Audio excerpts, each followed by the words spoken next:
வணக்கம். மாலை முரசு செய்திகளை விரிவாக பார்ப்பதற்கு முன் தலைப்புச் செய்திகளை பார்க்கலாம்.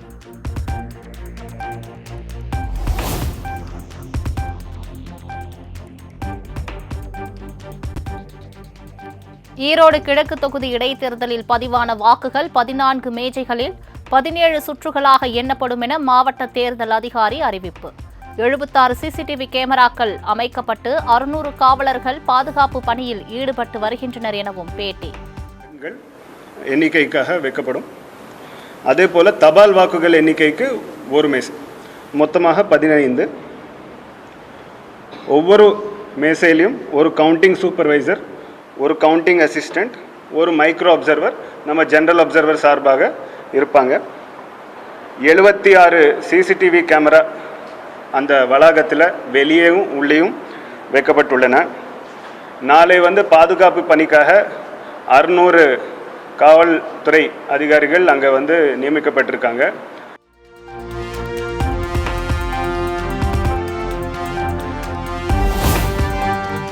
ஈரோடு கிழக்கு தொகுதி இடைத்தேர்தலில் வெற்றி யாருக்கு? நாளை காலை தொடங்குகிறது வாக்கு எண்ணிக்கை.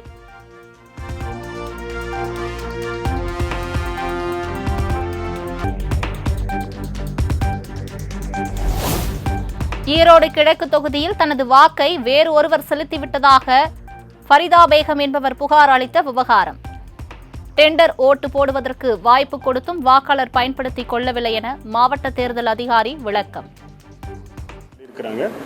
அந்த பிரிசைடிங் ஆஃபீஸரையும் அந்த மைக்ரோ அப்சர்வரையும் நாங்கள் விசாரித்தோம். அவங்க அந்த ஓட்டர், அந்த வாக்காளர்களுக்கு டெண்டர்டு ஓட்டுன்ற ஒரு வாய்ப்பு இந்திய தேர்தல் ஆணையம் கொடுத்துருக்காங்க. அன்றைக்கே அவங்க ஃபார்ம் ஃபில் பண்ணி டெண்டர்டு ஓட்டு போட்டிருக்கலாம். அவங்க அது போடவில்லை. அதனால் மேல் நடவடிக்கை ஒன்றும் இல்லை. பட் டெண்டர்டு ஓட்டு அவங்க போடாமல் விட்டாங்க. அந்த வாய்ப்பு அவங்களுக்கு இருந்தது.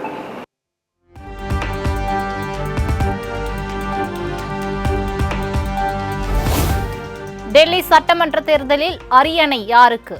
நாளை காலை தொடங்குகிறது வாக்கு எண்ணிக்கை.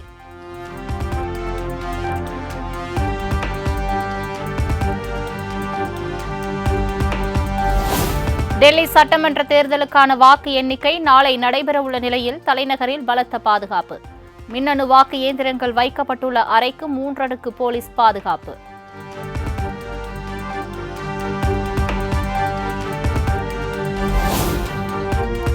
மேலும் 487 இந்தியர்களை அமெரிக்கா வெளியேற்ற உள்ளதாக இந்திய வெளியுறவுத்துறை தகவல். ஏற்கனவே 104 இந்தியர்களை கை கால்களில் விலங்கிட்டு அனுப்பப்பட்ட நிலையில் அதிர்ச்சி தகவல்.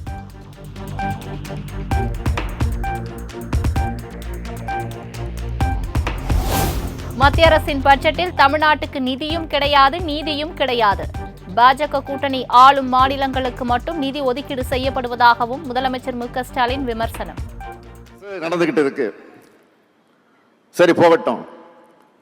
இந்த பட்ஜெட்லயாவது நம்ம கேட்ட நிதிகளை ஒதுக்கி தருவாங்கன்னு எதிர்பார்த்தோம். அதுவும் இல்லை. தமிழ்நாட்டுக்கு நிதியும் கிடையாது, நீதியும் கிடையாதுன்னு ஒதுக்கிட்டாங்க.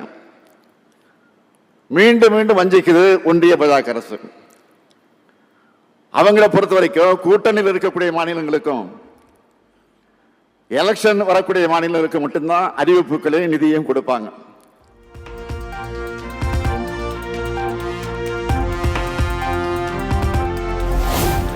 திருநெல்வேலி அல்வா உலக அளவில் ஃபேமஸ். ஆனால் மத்திய அரசு தரும் அல்வா அதைவிட ஃபேமஸ். வெள்ள பாதிப்புகளால் தமிழக மக்கள் பெரும் இன்னலை சந்தித்த போதும் நிதி வழங்காமல் மத்திய அரசு வஞ்சித்ததாகவும் முதலமைச்சர் மு.க. ஸ்டாலின் சாடல். நிவாரண பணிகளை நாம செஞ்சோம். தொடர்ந்து ஒன்றிய அரசு கிட்ட நிதி கேட்டு வலியுறுத்தினோம். கொடுக்காத அவங்களை கண்டிச்சோம். அப்பவும் வரல. நாடாளுமன்றத்தையும் பேசணும். அப்பவும் வரல. ஏன் நீதிமன்றம் போனோம். அதன் பிறகுதான் ஒன்றிய அரசு தமிழ்நாட்டுக்கு வெள்ள நிவாரண நிதியை அறிவிச்சாங்க. அது எவ்வளவு?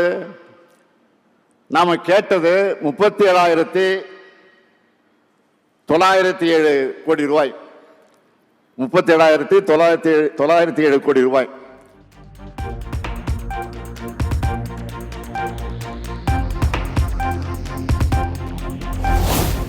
எதிரிகள் இல்லை என இருமாப்புடன் பேசுபவன் நான் அல்ல.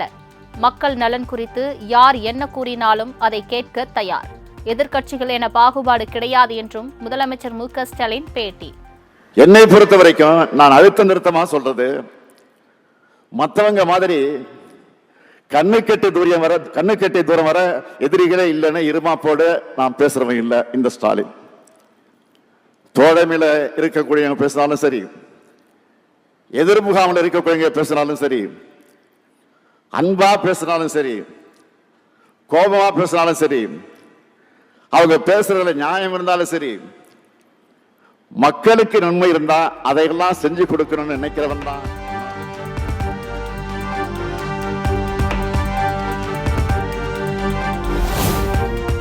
நெல்லையில் 2 புதிய சிப்காட் தொழிற்பூங்கா அமைக்கப்படும், புதிய கழிவுநீர் சுத்திகரிப்பு ஆலை அமைக்கப்படும் என்றும் முதலமைச்சர் மு.க. ஸ்டாலின் அறிவிப்பு.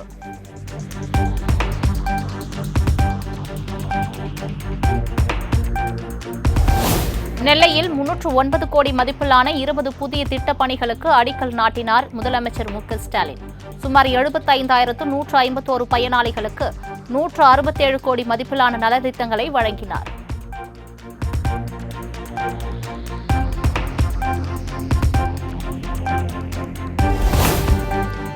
வரும் 21, 22 ஆகிய தேதிகளில் கடலூரில் கள ஆய்வு மேற்கொள்கிறார் முதலமைச்சர் மு.க. ஸ்டாலின்.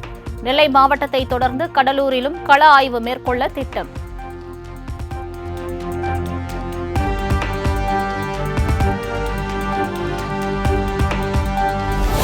தமிழக மீனவர்கள் மீதான இலங்கை கடற்படையின் கைது நடவடிக்கைகளுக்கு முற்றுப்புள்ளி வைக்க வலியுறுத்தல். நாடாளுமன்ற வளாகத்தில் இந்தியா கூட்டணி எம்பிக்கள் போராட்டம்.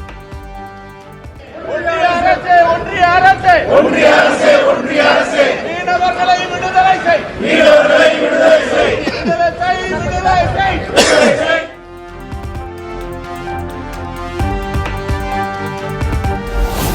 இலங்கை அரசுடன் பேச்சுவார்த்தை நடத்தி தமிழக மீனவர்கள் பிரச்சினைக்கு போர்க்கால அடிப்படையில் தீர்வு காண வேண்டும்.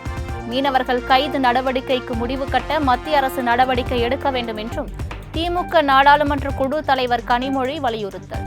Fishermen have been harassed, they've been arrested regularly, and this is becoming a big issue in Tamil Nadu, and especially for the fishermen, because their entire livelihoods, their families, everything is.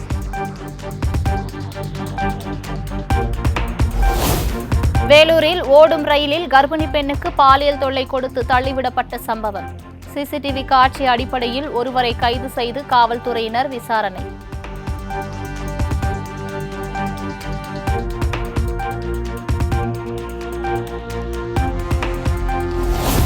ரயிலில் கூட பெண்கள் பாதுகாப்பாக பயணிக்க முடியவில்லை என்ற நிலை வெட்கக்கேட்டின் உச்சம். வேலூர் சம்பவத்தை சுட்டிக்காட்டி எதிர்க்கட்சித் தலைவர் எடப்பாடி பழனிசாமி கடும் விமர்சனம்.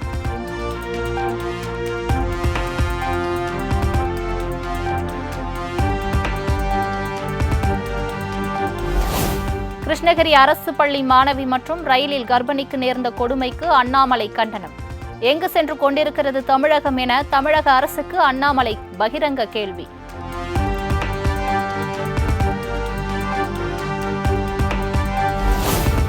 ஓடும் ரயிலில் கர்ப்பிணி பெண்ணுக்கு இழைக்கப்பட்ட கொடூர செயலுக்கு தேசிய மகளிர் ஆணையம் கடும் கண்டனம். எஃப்ஐஆர் நகல் உட்பட விரிவான அறிக்கையை 3 நாட்களுக்குள் சமர்ப்பிக்க தமிழக டிஜிபிக்கு உத்தரவு.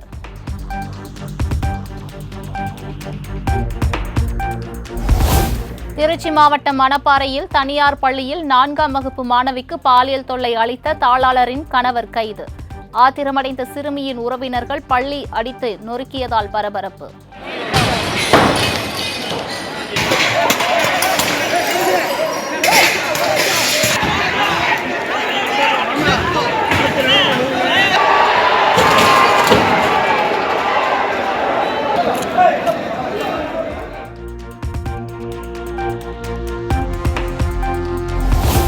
திருச்சி மணப்பாறை தனியார் பள்ளியில் 4ஆம் வகுப்பு மாணவி பாலியல் சீண்டலுக்கு ஆளாக்கப்பட்ட விவகாரம். தலைமறைவாக இருந்த பள்ளி முதல்வர் ஜெயலட்சுமி மணப்பாறை காவல் நிலையத்தில் சரண்.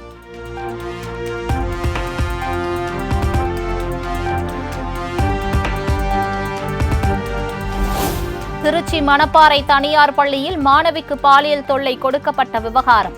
பாதிக்கப்பட்ட மாணவி மற்றும் மற்ற மாணவிகளின் பெற்றோர்களிடம் தனித்தனியே விசாரணை.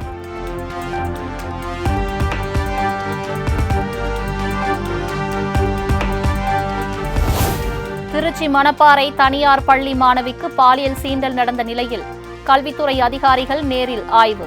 பள்ளி மாணவர்கள், ஆசிரியர்கள் மற்றும் மாணவர்களின் பெற்றோர்களிடம் தனித்தனியே விசாரணை.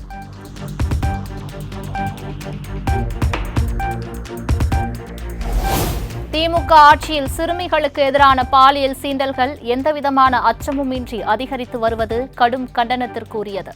பள்ளி கல்வித்துறை அமைச்சருக்கு சொந்தமான மாவட்டத்தில் நிகழ்ந்த கொடுமைக்கு யார் பொறுப்பு என்றும் எடப்பாடி பழனிசாமி கேள்வி.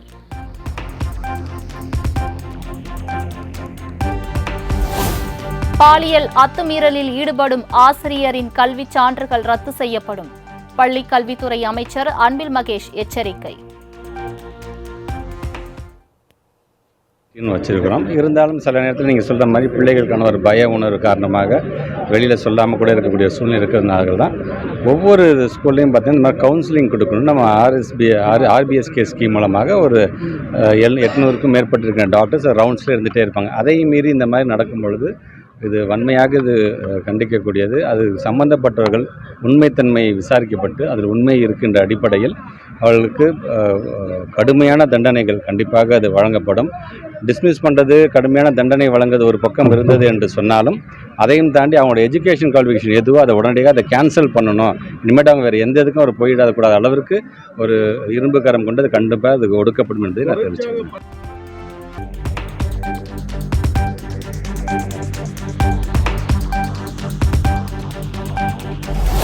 கிருஷ்ணகிரி மாவட்டம் போச்சம்பள்ளியில் பள்ளி மாணவி பாலியல் வன்கொடுமை செய்யப்பட்ட சம்பவம் தொடர்பாக எஸ்பி நடத்திய பேச்சுவார்த்தை தோல்வி. அரசு பள்ளியில் உள்ள ஆசிரியர்கள் அனைவரையும் வேறு பள்ளிக்கு மாற்றுங்கள், இல்லை என்றால் பள்ளி மாற்று சான்றிதழ் வழங்குமாறு வலியுறுத்தல்.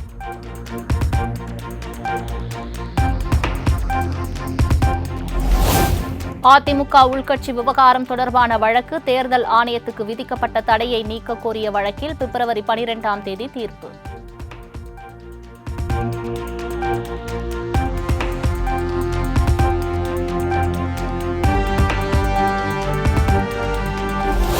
சட்டமன்ற தேர்தலுக்கான கூட்டணி பேச்சுவார்த்தை மறைமுகமாக நடைபெற்று வருவதாக அதிமுக முன்னாள் அமைச்சர் திண்டுக்கல் சீனிவாசன் தகவல்.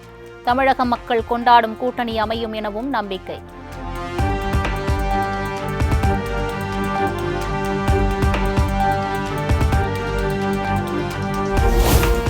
கோவை மத்திய சிறையில் தனது உயிருக்கு ஆபத்து உள்ளதாக ஆயுள் தண்டனை கைதி விக்ரம் வீடியோ கால் மூலம் தகவல். கடந்த வாரம் ஆயுள் தண்டனை கைதி ஒருவர் மர்மமான முறையில் உயிரிழந்த நிலையில் மற்றொரு கைதி தனது உயிருக்கு ஆபத்து என புலம்பல்.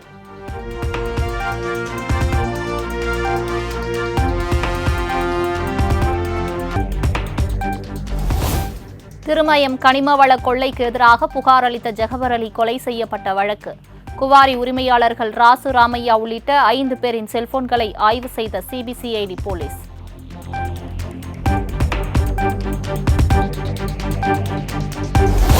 அமெரிக்காவில் சட்டவிரோதமாக குடியேறிய இந்தியர்கள் கை கால்களில் விலங்கிட்டு இந்தியாவிற்கு அனுப்பப்பட்ட சம்பவம். அமெரிக்காவை மத்திய அரசு கண்டிக்கவில்லை என கூறி சென்னையில் காங்கிரஸ் நூதன போராட்டம்.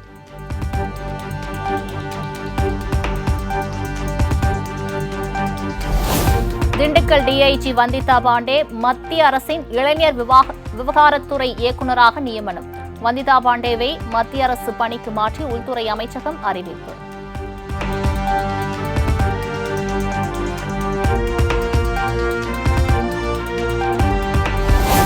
அண்ணா பல்கலைக்கழக மாணவி வன்கொடுமை வழக்கில் கைதான ஞானசேகரனின் நீதிமன்ற காவல் 21ஆம் தேதி வரை நீட்டிப்பு. புழல் சிறையில் இருந்து ஞானசேகரன் வீடியோ காலில் ஆஜர்படுத்தப்பட்ட நிலையில் சென்னை சைதாப்பேட்டை நீதிமன்றம் உத்தரவு.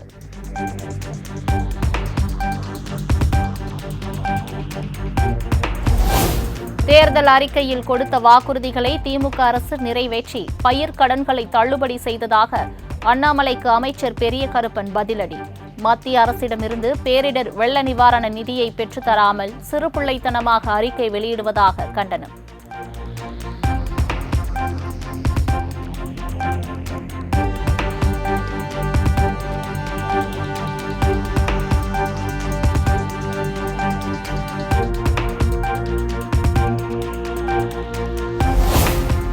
சிவகங்கையில் பெண் எஸ்ஐ தாக்கப்பட்டதாக கூறப்படும் குற்றச்சாட்டு பொய்யானது மற்றும் மிகைப்படுத்தப்பட்டது.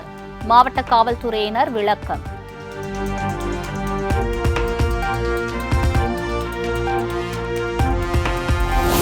விமானத்தில் பயணம் செய்துவிட்டு சென்னை திரும்பிய பெண்ணிடம் பறிமுதல் செய்த தங்க வளையல்களை அவரிடமே ஒப்படைக்க சுங்கத்துறைக்கு சென்னை உயர்நீதிமன்றம் உத்தரவு.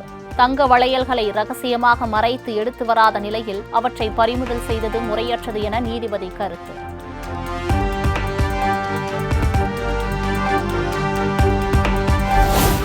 தமிழகத்தில் ஆமைகள் இனப்பெருக்க காலத்தில் அதிவேக விசை படகுகளை குறிப்பிட்ட பகுதியில் இயக்க தடை விதிக்க வேண்டும். தமிழ்நாடு அரசுக்கு தென்மண்டல பசுமை தீர்ப்பாயம் உத்தரவு.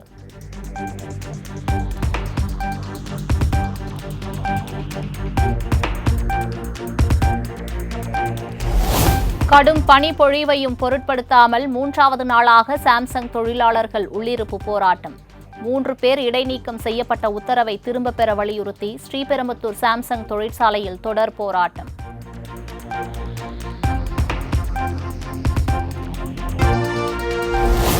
கந்தூரி விழாவை ஒட்டி காரைக்காலில் உள்ள அரசு மற்றும் தனியார் பள்ளி கல்லூரிகளுக்கு நாளை உள்ளூர் விடுமுறை. நாளைய விடுமுறைக்கு ஈடாக 15ஆம் தேதி சனிக்கிழமை பள்ளி கல்லூரிகள் இயங்கும் என மாவட்ட ஆட்சியர் அறிவிப்பு.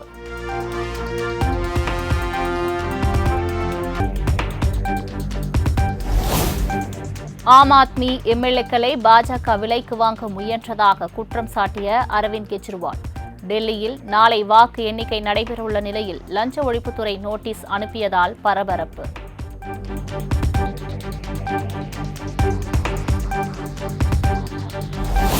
வரும் 10ஆம் தேதி பிரான்ஸ் நாட்டிற்கு செல்ல உள்ளார் பிரதமர் நரேந்திர மோடி. செயற்கை நுண்ணறிவு மாநாட்டில் கலந்து கொள்கிறார்.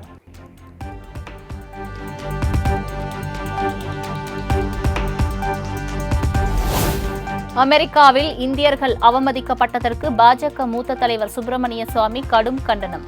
அமெரிக்க பயணத்தை தவிர்த்து நாடாளுமன்றத்தில் எதிர்ப்பை பதிவு செய்ய வேண்டும் என்றும் பிரதமர் மோடிக்கு வலியுறுத்தல்.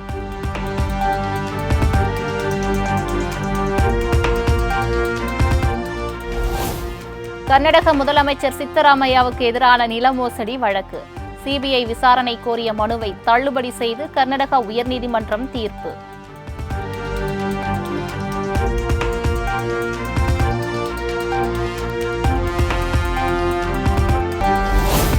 அமெரிக்காவிலிருந்து இந்தியர்கள் கை கால்களில் விலங்கிட்டு அழைத்து வரப்பட்ட விவகாரம். ராஜஸ்தானில் போராட்டத்தில் ஈடுபட்ட இளைஞர் காங்கிரஸ் கமிஷனரை தடியடி நடத்தி கலைத்த போலீசார்.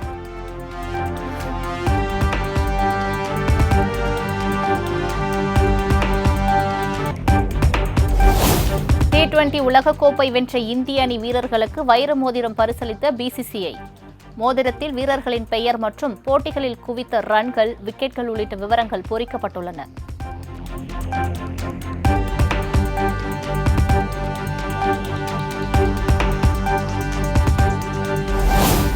ரெப்போ வட்டி விகிதம் குறைக்கப்படுவதாக ஆர்பிஐ கவர்னர் சஞ்சய் மல்ஹோத்ரா அறிவிப்பு.